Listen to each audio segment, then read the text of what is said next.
लेकुराचे हित बाहे माऊलीचे चित्त ऐसी कळवळ्याचे जाते करीला भावीन प्रीती पोटी भार बाहे त्याचे सर्वस्वही साहे ऐसी कळवळ्याची जाते करीला भावीन प्रीती तुका म्हणे माझे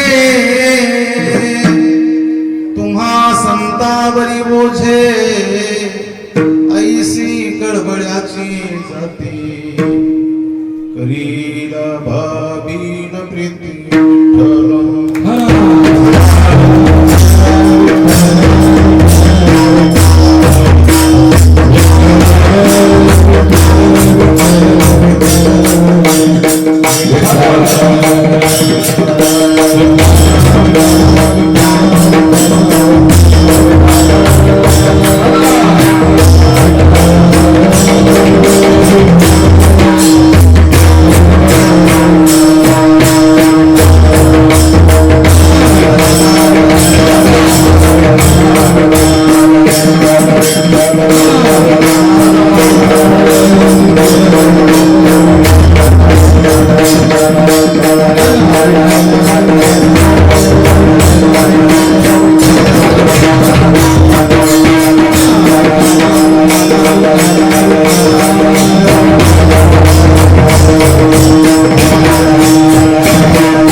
लेकुराचे हित वाहे माऊलीचे चित्त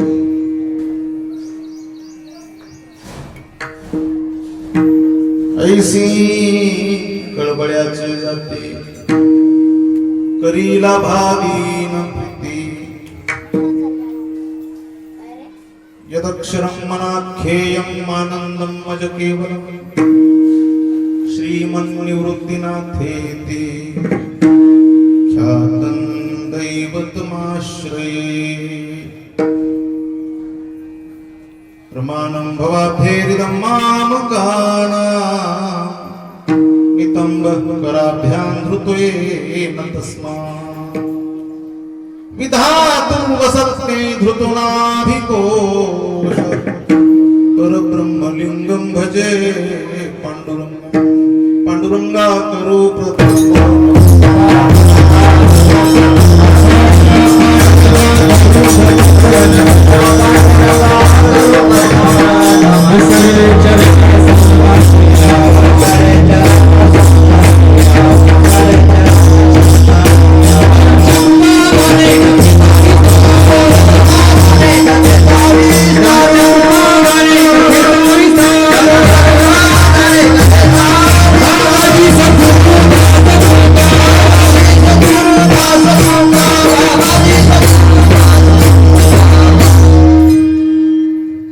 पांडुरंगा करू प्रथम नमन दुसरे चरण संतांची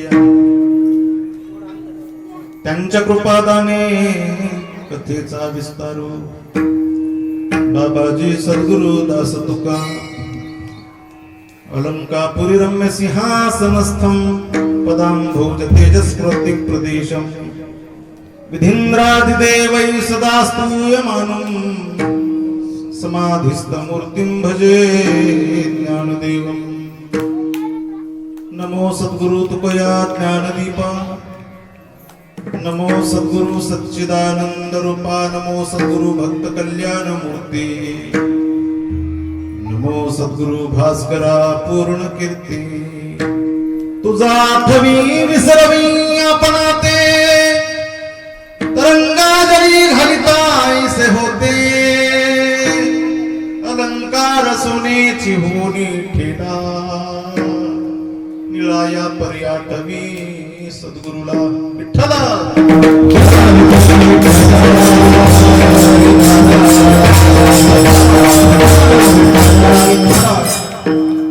श्री गुरु चरण सरोज रज निज मन मुकुर सुधारे बरणौ रघुबर बिमल जसो जोदायको फलचारी बुद्धिहीन तनु जानिके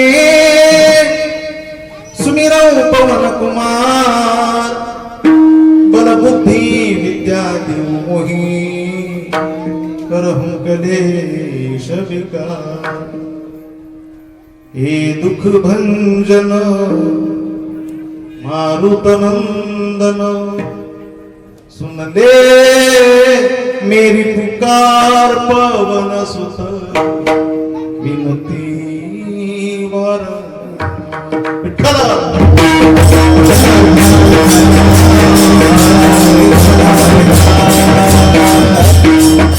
सेवे लागी सेवक झालो सेवे लागी सेवक झालो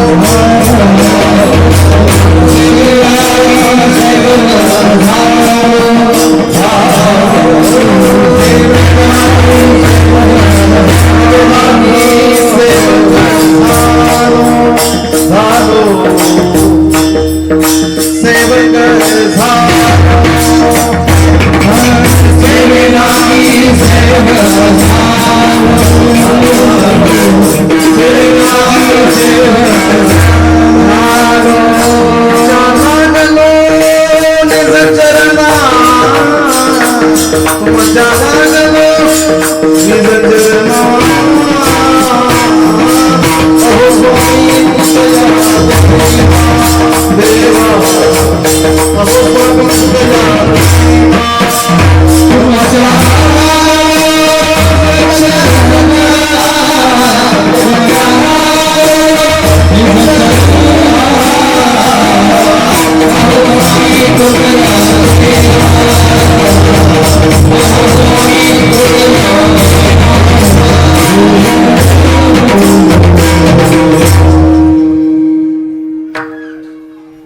जयांची केलिया स्मरण होय सकळ विद्यांचे अधिकरण ते जीवंदो श्री चरण श्री गुरूंचे ते नमस्कार आता प्रस्तुत मौजे रणेरवाडी गावामध्ये गोड जेवणानिमित्त वर्षश्राद्ध निमित्त चिंतन आहे. सर्वांना माहिती असलं तरी श्रुत असलं तरी वक्त्याला सांगावंच लागत असतं. त्या निमित्ताचा हा कीर्तनाचा आणि अन्नदानाचा कार्यक्रम आहे. सेवेसाठी निवडलेला जगदवंदनीय जगद्गुरु तुकाराम महाराजांचा 4 चरणाचा सर्वांच्या पाठांतरात अभंग आहे. एवढंच नाही, आमच्या गुरुजींनी महाराजांनी बॅनर तयार करत असताना वरच लिहिलेलं आहे, लेकुराचे हित वाहे माऊलीचे चित्त ऐसी कळवळ्याचे जाती करीला भावीन प्रीती. हा हे पाहून बॅनर सकाळी आमच्या अरुण महाराजांना पाठवलं. म्हणजे महाराज तुम्हाला पाहिलं आणि वरची ओळ वाचली की क्लिक झालं महाराज की हाच अभंग. महाराज म्हणतात माईचं चित्त जसं लेकराच्या हितात असतं, लेकुराचं हित जसं माईचं चित्त शोधत. जर कुणी प्रश्न केला कुठं असतं रे माईचं चित्त, तर त्याचं उत्तर आहे लेकराच्या हितात. महाराज म्हणतात लेकुराचे हित वाहे माऊलीचे चित्त जाणे ऐसी कळवळ्याची जाती. महाराज म्हणतात असं दुसरं कोणतं कळवळ्याचं अंतकरण नाही की कसलाही लाभ मनामध्ये न धरता उदार मनापासून आपल्या मुलावर लेकरावर प्रेम करणारी जर कोणती माय माऊली असेल, जर कोणतं अंतःकरण असेल, तर खरं सांगू का गड्या, त्याचं नाव आहे माय विठ्ठल. नुसतं त्याच्या हिताचाच विचार करत नाही, नुसतं त्याला जन्मच देत नाही. पोटी भार वाहे, 9 महिने त्याला पोटामध्ये वागवते. एक पोरग म्हणलं माईला, काय नवलंय ग 9 महिने माग वागवलंस? नवलच काय? ती माय म्हणली, अरे 2 किलोचा दगड पोटाला बांध आणि एकदा परभणीहून जाऊन ये, मग कळल तुला माईची कष्ट काय असते. पोटी भार वाहे, त्याचे सर्वस्व ही साहे, ऐसी कळवळ्याची जाती, करीला भावी न प्रीती. महाराज म्हणतात, असं कळवळ्याचं दुसरं कोणती जात नाही, दुसरं कोणतं अंतःकरण नाही. आणि शेवटचं चरण आलं की गुरुजी कळतं की हा अभंग संत पर आहे.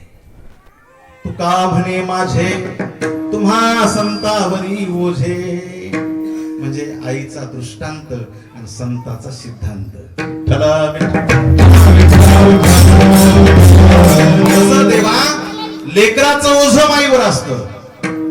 तुका म्हणे माझे तुम्हा संतावरी ओझे, तसं माझं तुमच्यावर ओझ आहे. मग संत आणि माय फरकच काय महाराज? दोन एका सेकंदामध्ये, एका मिनिटामध्ये व्याख्या करतो. मर्यादित मातृत्व त्याला माय म्हणा, आणि अमर्याद मातृत्व त्याला संत म्हणा. विठ्ठला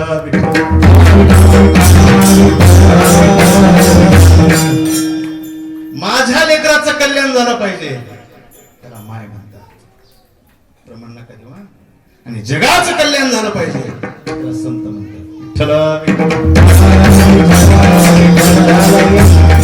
ऐसी कळबळ्याची जाती, करीला भावीन प्रीती. अशा अर्थाचा अभंग आहे. ज्या माऊलीचं आज वर्षश्राद्ध आहे, वर्ष झाले, 1 वर्ष त्यांना जाऊन. गंगा भागीरथी म्हणजे गभा संताबाई किशनरावजी रनेर या माय माऊलीच्या वर्षश्राद्ध निमित्त त्यांची 4 सुपुत्र. काय गोड कीर्तन ऐकता तुम्ही, शांत चित्तानं असंच ऐका. ही भजनी मंडळी सुद्धा सुज्ञ, उगाच कुठेही प्रमाण देणार नाही, गाडी कुठेही थांबवणार नाही. सुज्ञ ड्रायव्हर कुठेही गाडी थांबवत नाही. चांगल्या स्टेशनला थांबवलं की त्या गाडीचं वजन वाढल्याशिवाय राहत नाही.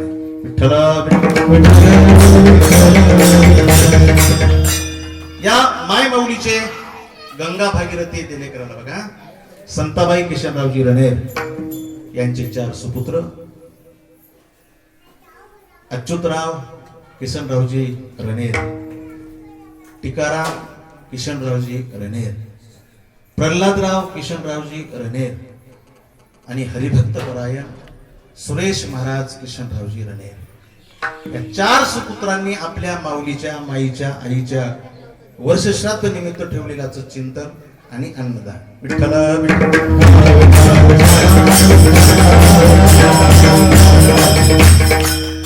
आजचा दिवस त्यांच्यासाठी फार पर्वकाळाचा दिवस आहे. पुरुषाशी पर्वकाळ, जन्मात जोडे एक वेळ, माता पित्याचा अंतकाळ, ती धर्माची वेळ ती पवित्र.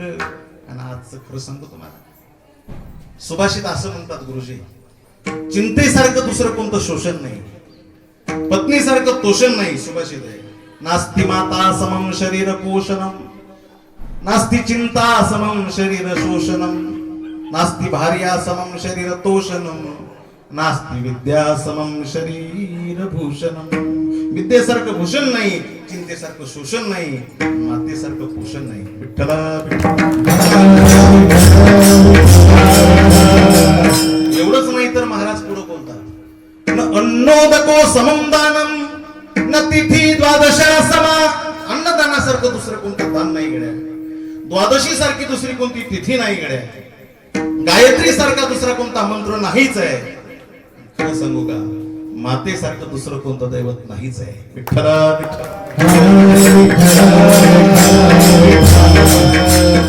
हर कलाकार अपनी माँ को, हर कलाकार अपनी कला को अपना नाम देता है. एका विचारवंतानं म्हटलंय, लक्ष देऊ नाही का, काय म्हटलंय? हर कलाकार अपनी कला को अपना नाम देता है, लेकिन मां जैसा कलाकार दुनिया में कोई नहीं है जो स्वयं बच्चों को जन्म देती है लेकिन उदार अंतःकरण से नाम पिता का देती है।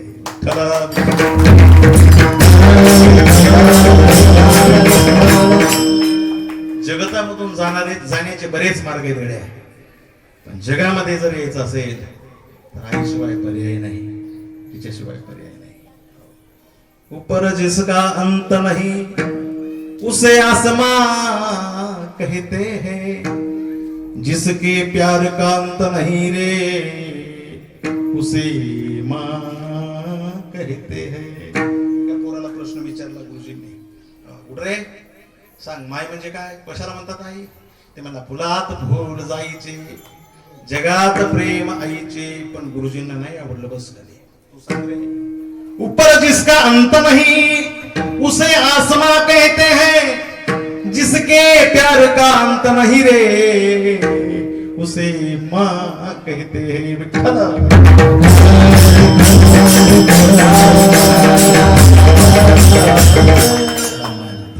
आईवर किती बोला, आजीनं खूप सुंदर परमार्थ केला, कोणतं कीर्तन सोडलं नाही, कोणती कथा सोडली नाही, श्रवण खूप कानाने केलं। एक सांगतो तुम्हाला, प्रत्येक माईचं एकच मत असतं की माझ्या लेकरांचं चांगलं व्हावं। मी पुढे खूप बोलणार आहे, खूप सुंदर बोलणार आहे, तुम्ही साताशी दिली तर सिस्टम सुद्धा चांगला आहे। प्रत्येक माईचं गुरुजींनी डोळ्यात पाणी आणून सांगितलं, महाराज गुरुजी तुम्ही शिक्षक आणि महाराज कसे झाले? बहुतेक गुरुजी तुमच्या आईला असं वाटत असेल, तू कसा बोलतो रे वर्गामध्ये, पण तू वर्गात कसा बोलतोस हे मला दिसत नाही रे, त्याच्यासाठी तू कीर्तन कर। विठ्ठल आता मला कीर्तन करावं वाटतं का, पण धोतर नाही ना नेसता येत। कीर्तन करत असताना अभ्यास जरी झाला तरी दोन गोष्टी फार अवघड आहेत, धोतर आणि फेटा, ह्या दोन गोष्टी जमतच नाही। तर डोळ्यात पाणी आणून माईनं सांगितलं, लेकरा तू जर कीर्तन करायला तयार असलास तर तुला धोतर नेसवण्याचं काम मी करते। खरं सांगू का, आज गुरुजीला धोतराच्या निर्या करत असताना माईची आठवण येते। ज्या ज्या वेळी कीर्तनाला जात असताना धोतराच्या निर्या होत असतील त्यावेळी त्यांना आठवण येते। महाराज खोलेश्वर महाविद्यालय अंबाजोगाईला माझं ग्रॅज्युएशन पूर्ण झालं तर तिथे कवी आले होते, आणि त्या कवीनं सुंदर म्हटलं होतं बघा, अंबरुनी वासराले चाटते जवा गाय, तेव्हा मले तिच्यामध्ये दिसती माझी माये। पूर्ण म्हणणार नाही, काय होतं, ज्या ज्या वेळी गाय हंबरून वासराला चाटते त्या कवीनं सांगितलं त्यावेळी मला माझ्या माईची आठवण येते। हो, नाहीतरी गाय काय आणि माय काय। विठ्ठल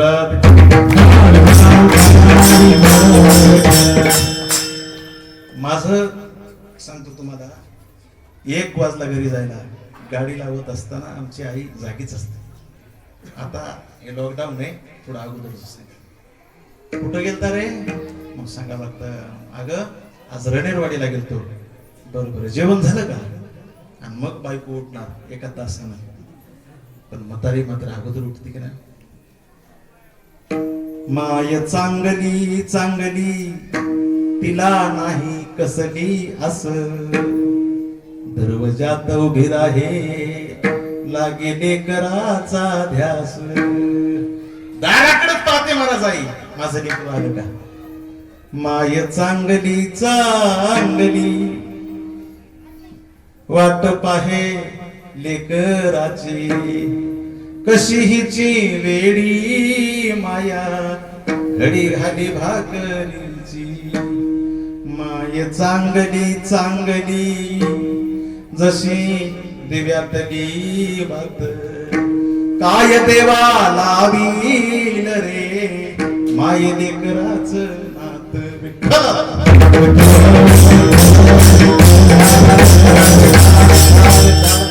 शास्त्र पुराणामध्ये सुद्धा प्रथम वंदन कोणाला आहे, मातृदेवो भव असं म्हणतात। उपाध्यायापेक्षा आचार्यापेक्षा, उपाध्यायापेक्षा आचार्य श्रेष्ठ, आचार्यापेक्षा बाप श्रेष्ठ असतो, आणि पण बापापेक्षा 100 पटीनं माय श्रेष्ठ आहे असं शास्त्र आहे। एक सांगू का, संन्यास घेतल्यानंतर त्या संन्याशानं कोणाचं दर्शन घ्यायचं नसतं दादा। संन्याशी जर देवाच्या दर्शनाला गेला तर देवाच्याही चरणावर मस्तक ठेवत नाही. आपल्या हातातला दंड, त्याच्या हातात जो दंड असतो तो दंड, त्याचं एक टोक आपल्या छातीला लावतो, दुसरं टोक देवाच्या छातीला लावतो. हा संन्याशाचा देवाला केलेला नमस्कार आहे. पुढे ऐका ना, बाप जरी समोरून आला तरी संन्याशानं पाय जोडून उभे राहायचे आणि बापानं त्याच्या पायावर मस्तक ठेवायचं, असं शास्त्र आहे. पण ऐका गड्या, पण संन्याशाच्या समोरून जर माया आली तर संन्याशानं आसनावर उठायचं, आसन बाजूला करायचं, धावत जायचं आणि माईच्या साष्टांग दंडवत पायावर घालायचा. अष्टांगीन स्पर्शत भूमी साष्टांग प्रणितस्य सहा. एवढी माई श्रेष्ठ आहे. विठ्ठला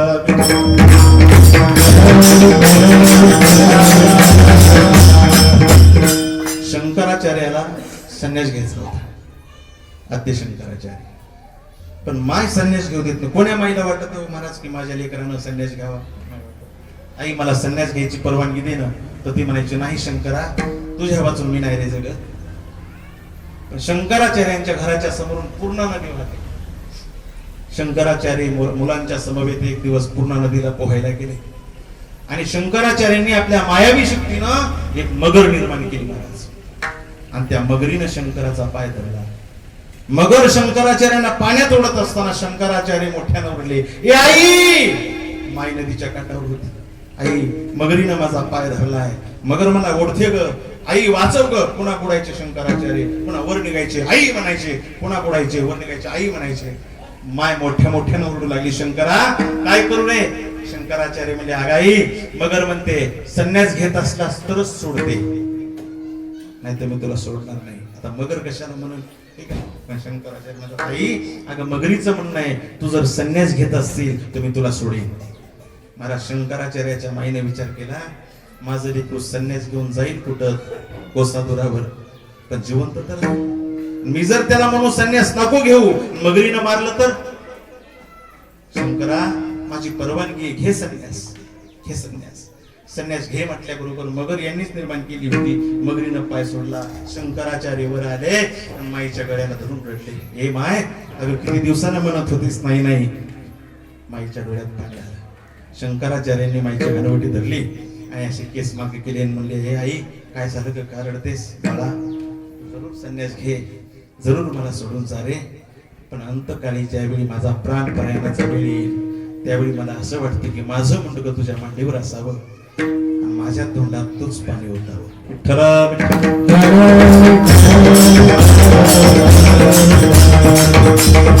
शंकराचार्यांनी माईला वचन दिलं, दादा ऐका. आणि शंकराचार्य संन्यास घेऊन निघून गेले. पण गिरी कपाटी शंकराचार्य असताना शंकराचार्यांना कळालं की आपल्या आईची तब्येत बिघडली, आता जावं लागेल. आईला वचन दिलं. शंकराचार्य गावी आले, घरी आले. महाराज संन्याशांना अग्नीला स्पर्श करायचा नसतो, संन्याशांनी मड पाहायचं नसतं, संन्याशांनी प्रेताला हात लावायचा नसतो, संन्याशांनी कोणाच्या मौतीला जायचं नसतं. हे सर्व नियम असताना शंकराचार्य घरी आले. गावातले आसपासचे लोक म्हणू लागले, आता काय करतो शंकर पाहू, शंकर महाराज काय करतात पाहू. पण शंकराचार्यांनी महाराज विचार केला, शास्त्र पुराण जरी असले, पुराणानं जरी सांगितलं असलं तरी मी माझ्या आईला वचन दिलेलं आहे. आईचं मुंडकं मांडीवर घेतलं, आईच्या तोंडामध्ये महाराज पाणी सोडलं, आईचा प्राण गेला. शेवटी घरातलेच लाकडं जमा केले, घरातच सरण रचलं आणि आईला महाराज चित्ताग्नी दिला. लोक नाव ठेवू लागले. शंकराचार्याने बाहेर येऊन सांगितलं, अरे शास्त्र पुराण मी बाजूला ठेवतो का? तर शास्त्र पुराण जे जे काय वेदामध्ये लिहिलेलं असं सर्वांचं सार जर काय असेल तर माझी आई.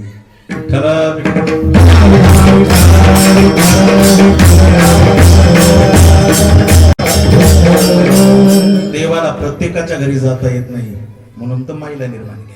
ठीक आहे. ज्यावेळी आपण सृष्टीमध्ये प्रथमतः जन्म घेतो त्यावेळी पहिलं प्रेमाचं पांघरून जर कोण टाकत असेल तर माय टाकत असते.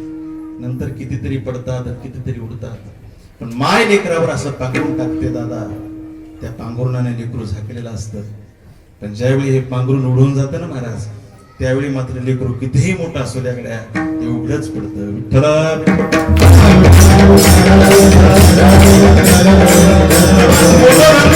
मायबाप हे मोठं धन आहे, मायबाप मोठं धन आहे. आणि म्हणून त्या आईच्या वर्षश्राद्ध निमित्त चिंतन आहे.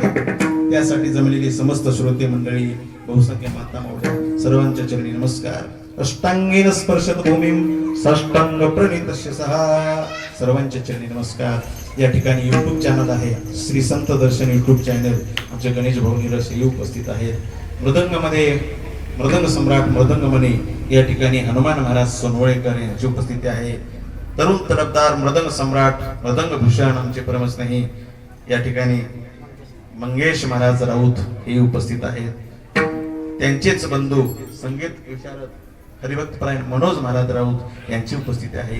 संगीत अलंकार आमचे हरिभक्तपरायण अनंत महाराज पांचाळपूरची हे उपस्थित आहे. संगीत अलंकार हरिभक्तपरायण माऊली महाराज टाकळ गावणकर हे उपस्थित आहेत. संगीत अलंकार हरिभक्तपरायण दत्ता महाराज पारवीकर आहेत. ज्यांनी मला निमंत्रित केलेलं आहे हरिभक्तपरायण आमचे अरुण महाराज पांचाळ हे उपस्थित आहेत. प्रत्येकाचं नाव घेणं तर शक्य नसतं. कऱ्या सर्वांच्या पायी मी चरणावर मस्तक ठेवून अभंगाला सुरुवात करतो. विठ्ठला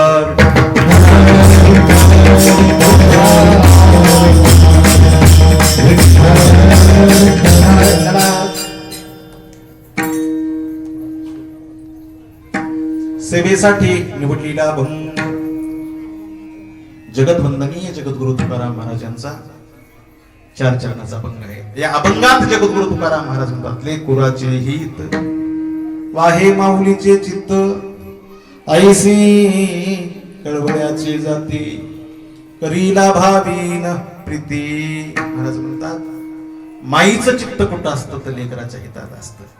जसं पक्षिणीचं चित्त असतं पाखरात. पक्षिणी उंच उडालेली दिसते, ती शरीरानं उंच असते पण तिचे चित्त कुठं असतं पाखरात.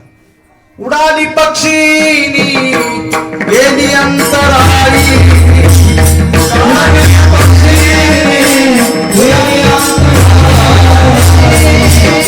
अंतराळी उडाली पक्षिणी गेली अंतराळी उडाली पक्षिणी गेली अंतराळी बाबारी देवोनिया बाबारी देवोनिया बाबारी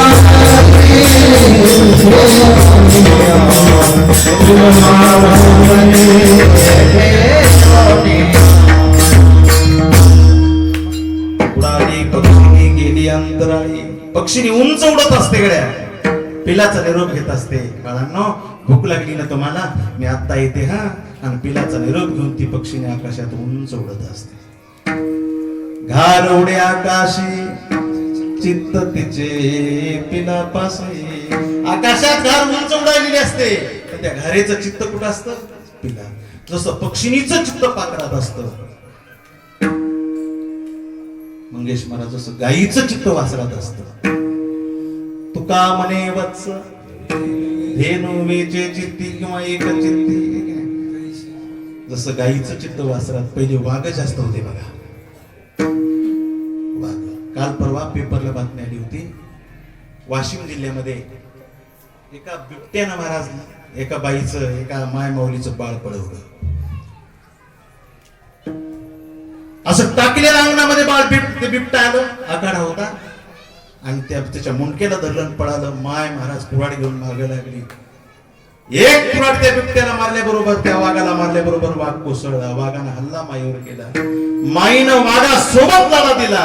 लेकरू वाचवलं. विठ्ठल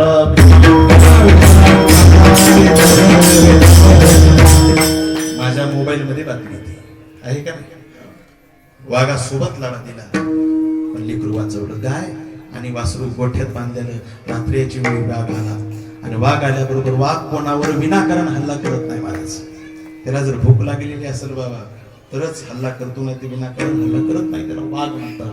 त्याला म्हणावं वाघ आला. पाठीला पोट गेलेलं होतं वाघाचं, डोळे खोर गेलेले होते, भूक लागलेली होती. वाघाला वाटू लागलं काय खाऊ काय करू. आणि ज्यावेळी त्या गाईच्या गोठ्याच्या जवळ आला आणि त्या गाईचं वासरू पाहिलं. वासरू पाहिल्याबरोबर वाघाने डोकाळी फोडली. वासरू दचकलं महाराज. लटलट लटलट वासरू करू लागलं. वासुरानं हंबरडा फोडला. गायनं ओढा दिला वासराकडे, पण शेतकऱ्यानं गाय आणि वासरू त्याचं अंतर होतं, लांब लांब बांधले होते महाराज. वासरू मोठमोठ्यानं ओरडायले. गायनं विचार करू लागली काय का ओरडतंय माझं वासरू. पाहिलं तो वाघ. वाघाला पाहिल्याबरोबर गायीच्या काळजाचे तुकडे झाले. गाईने विचार केला की आता हे वाघ माझ्या वासराला खणल्याशिवाय राहत नाही. पावलो पावली वाघ जवळ जवळ येऊ लागला. जसा पावलो पावली वाघ जवळ येतोय तसं तसं गाय ओढू लागली महाराज. त्या वाघाकडे धावू लागली. नाही, मी तुला माझ्या लेकराला नाही खाऊ देणार. पण ती गाय ऐका नगड्या साखळीने बांधलेली होती. शेवटी साखळी गायीच्या मानेत रुतली. रक्ताचे टपटप थेंब पडू लागले. पण काही काय तिचा प्रयत्न सोडत नव्हती. वाघ जवळ जवळ आला. आता वाघ वासरावर झेप घालणार आहे. हा क्षण ज्यावेळी आला त्यावेळी गाय मोठ्यानं हंबरडा फुलला ओरडली. मातृत्वाची शक्ती एक झाली आणि साखळी तुटली. साखळी तुटल्याबरोबर महाराज गाय वाघावर पडली आणि गायीचं वाघाचं युद्ध लागलं. अरे वाघ कुठं आणि गाय कुठं. वाघाला नैसर्गिक सामग्री भगवंताने दिलेली आहे. नख्या दिल्या आहेत, मोठी मोठी दात दिली आहेत. वाघानं गाय रक्त बोंबाळ केली. बाजी प्रभू सारखी गायीची अवस्था झाली. पण गायीनं विचार केला. गायीनं सांगितलं, हे बघ, जोपर्यंत माझ्या शरीरात प्राण आहे तोपर्यंत माझ्या वासराला तुला शिवू देणार नाही. माझ्या या डोळ्यात आहे का तू खाऊ शकत नाहीस माझ्या वासराला. गायीनं पण केला होता, प्रतिज्ञा केली होती. अरे प्राणपणानं गाय लढत होती. शेवटी गाय इतकी महाराज लढली त्या वाघासोबत, इतकी लढली गड्या, असा निकाल लागला. गायही मेली आणि वाघही मेला. गाय म्हणली मी मरेल पण माझ्या वासराला धक्का नाही लागत ना. महाराज म्हणतात जसं गायीचं चित्त वासरात तसंच माईचं चित्त लेकरात. लेकराचे चित्त, लेकराचे चित्त, लेकराचे चित्त, लेकराचे चित्त,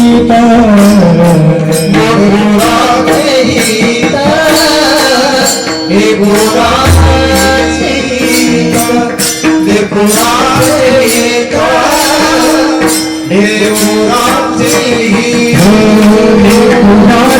चित्त, लेकराचे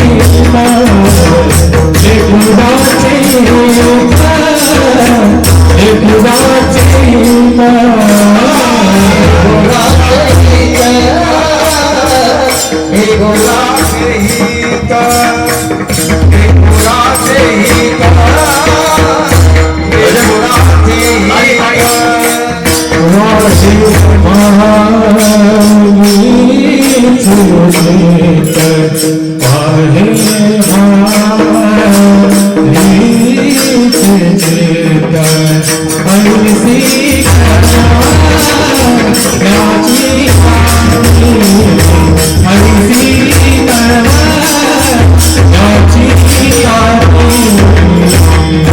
लेकराचे हित बाहे माऊलीचे चित्त, ऐसी कळवळ्याचे जाते करीला भावीन प्रीती.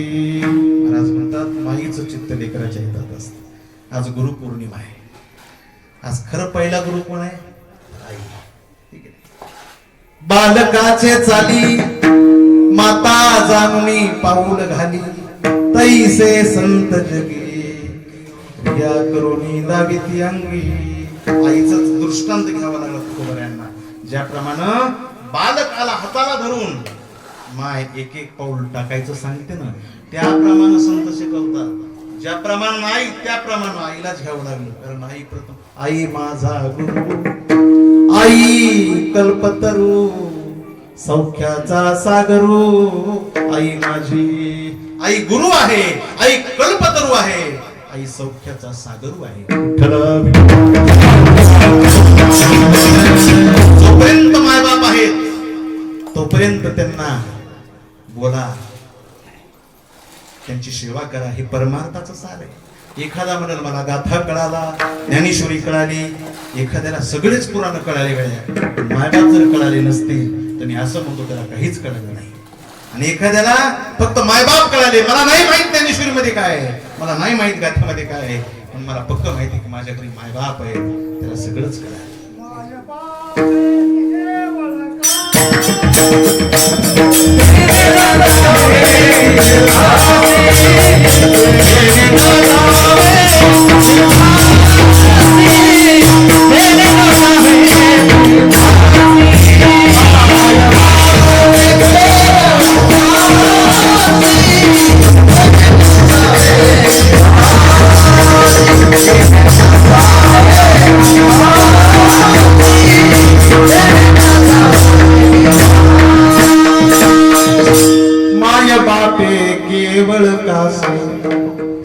मायबाप बस.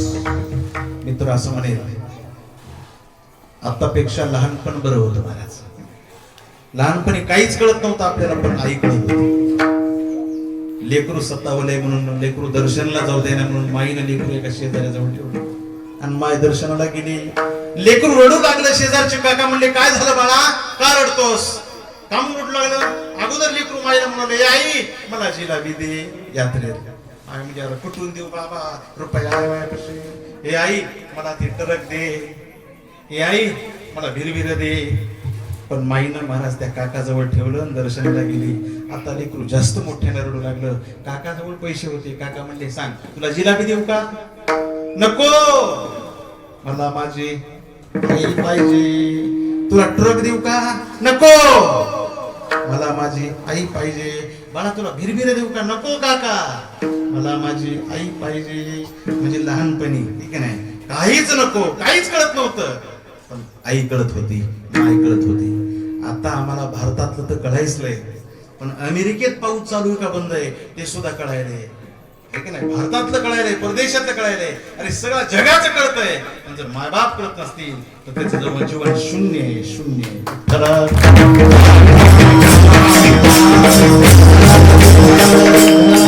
जोपर्यंत मायबाप आहेत तोपर्यंत त्यांना पांडुरंग आणि रुक्मिणी म्हणून सेवा करा. गरज नाही पंढरपूरला जायची. जोपर्यंत आहेत तोपर्यंत त्यांना घरात पंढरपूर करा, घरात पंढरपूर. सोपं आहे मंगेश महाराज, सोपं आहे. काय सोपं आहे. 1 डझन तुम्ही जर परभणीहून केळं आणले, माझे 2 गोष्टी ऐका, कीर्तन सार्थक झालं. 1 डझन परभणीहून केळं आणले की आल्याबरोबर लेकांना काय करायचे, 2 केळं माईला, 2 केळं बापाला द्यायचे. हे बाबा केळं घ्या. आई अरे कित्येक म्हाताऱ्या याच गोष्टीनं नाराज आहेत की महाराज काय करा, पोरग मला बोलतच नाही. खायला भरपूर आहे त्यांना, पण त्यांना वाटतं की पोरांना बाई जेवण केलं का ग, बस पोट भरतो तिचं. आता असं मित्राच्या आईला काय काकू बरी का तब्येत, मित्राच्या आईलाही म्हणा, घरच्या माईलाही म्हणा, आल्याबरोबर 2 शब्द माय बापाला बोला, 2 शब्द, त्यांचं आयुष्य वाढेल. नंबर 1, केळाचं डझन आणलं तर 2 केळं माईला द्या आणि 2 केळं बापाला द्या. अरे ते खाणार नाहीत, ती माय बाप पदराखाली धोत्राखाली तसे ठेवतील आणि तुमचेच लेकरं धावत गेली की तुमच्याच लेकराला देतील. पण स्वाभिमानानं सांगतील शेजाऱ्याला की आज पोरानं केळं आणले होते, केळं आणले होते. स्वाभिमानानं सांगतील. ऐका अवकुलू जर पेढा आणला तरी त्याच्यात एक छटाक पेढा त्या म्हाताऱ्या उद्यापासून देऊन बघा. आल्याबरोबर बाई हे आई घे, ये बाबा हे राहू द्या. आनंदाला पारावा राहणार नाही, खाणार नाही, तुमच्यात लेकराला खाऊ घालतील. स्वाभिमानानं सांगतील अरे जरूर आपल्या बायकोला 2000ची साडी आणा, आणा, तिला आपण नाही तर कोणी घ्यावं, आणा. पण त्या 2000च्या साडी बरोबर बापाला 300 रुपयाचं धोतराचं पान आणा आणि माईला एक 800-900ची नाट आणा. ती माय 900ची नाट नेसन आणि गावभर सांगत सुटन माझ्या लेकानं आणली ग, माझ्या लेकानं आणली. 300 रुपयाचं पान बाप नेसन आणि पाराव बसल्या बसल्या म्हणेन काल परवा पोरानं आणलंय, पोरानं अरे नटू नटू नेसन. खूप सोपं आहे गड्या, फक्त कळालं पाहिजे.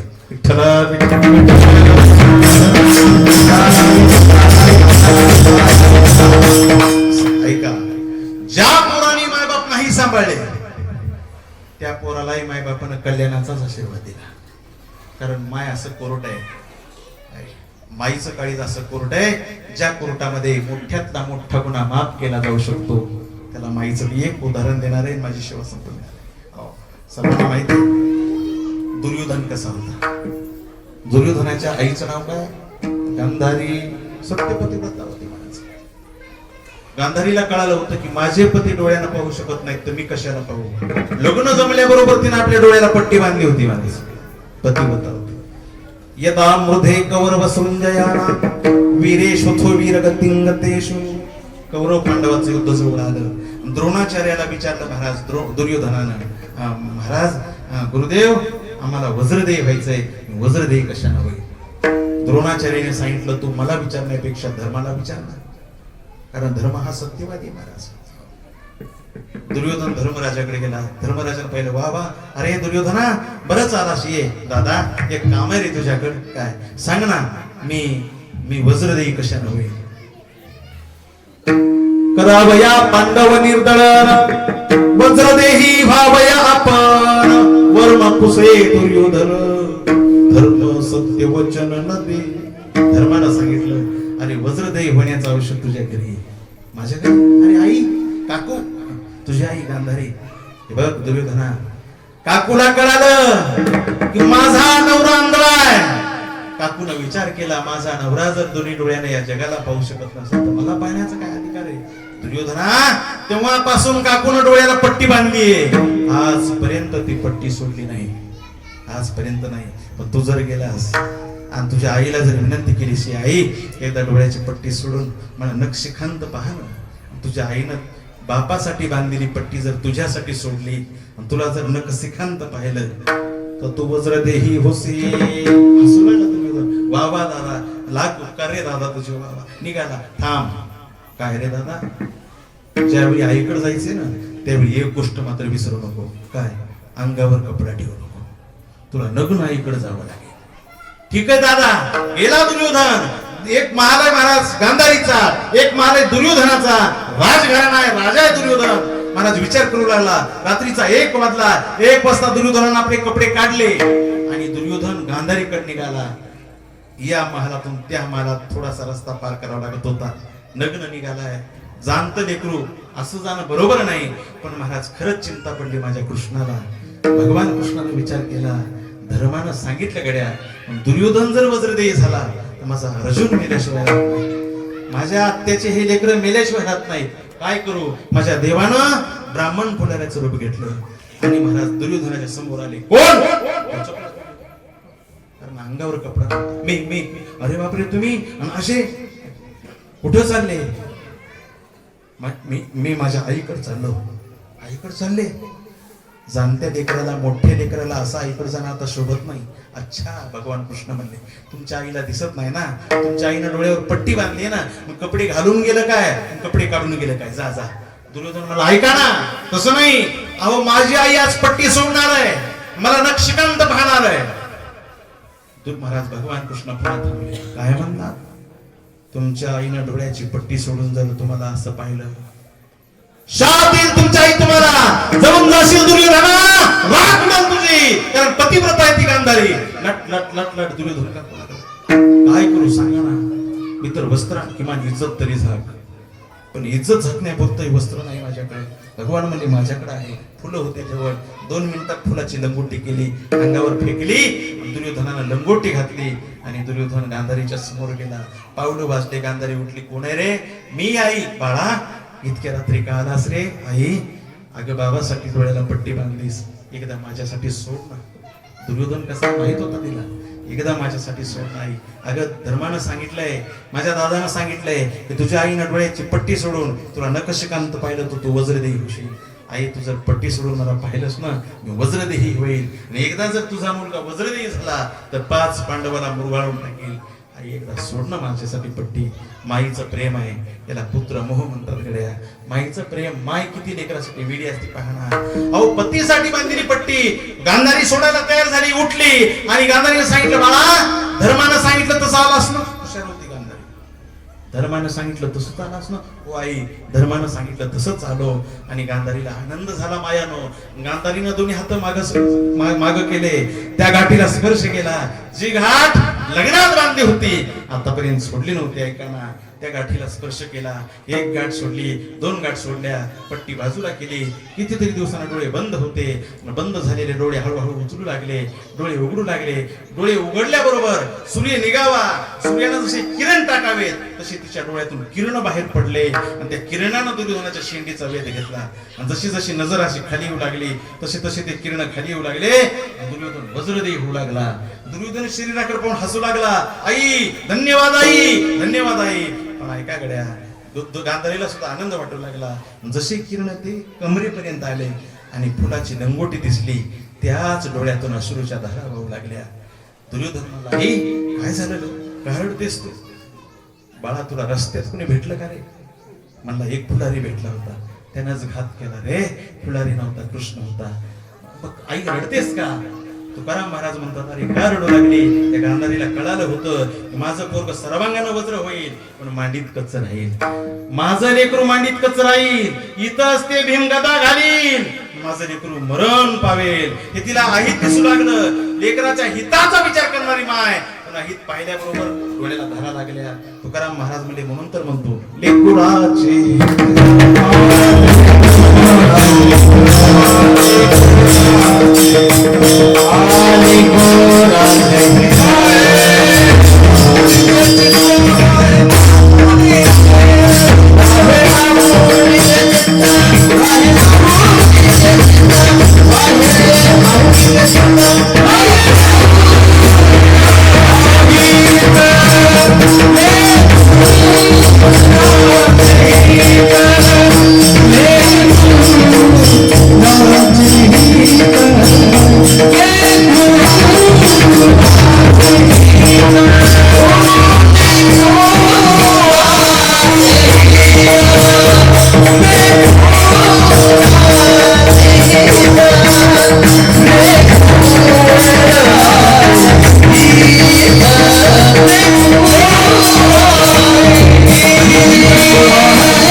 हित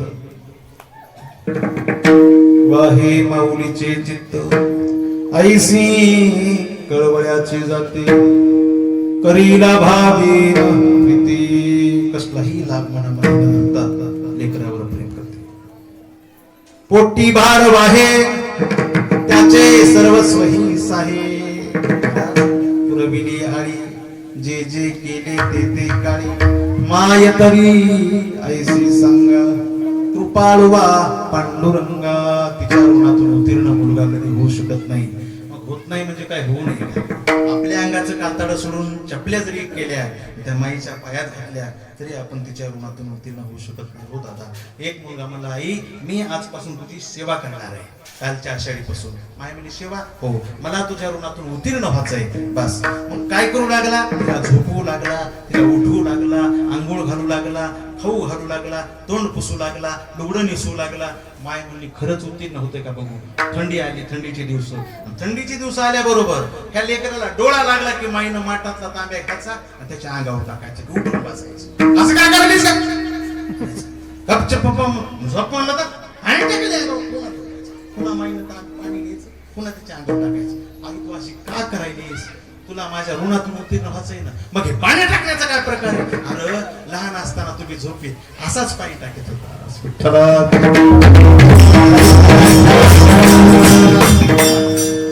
त्याचे सर्वस्व ही साही मुलगा नाही उत्तीर्ण होऊ शकत. ऐसे कळवळ्याची जाते करीला भावीन प्रीती. आणि महाराज म्हणतात जसं लेकराचं मुझं माईवर आहे ना तो कोबर आहे म्हणतात. माझे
कैलासवासी संताबाई किशनरावजी रणे या माईच्या जीवात्म्याला शांती लाभो. पांडुरंगाजवळ पांडुरंगानं त्यांना जागा द्यावी ही भगवंताच्या चरणी प्रार्थना करू. आपण इथंच थांबू. ज्ञानेश्वर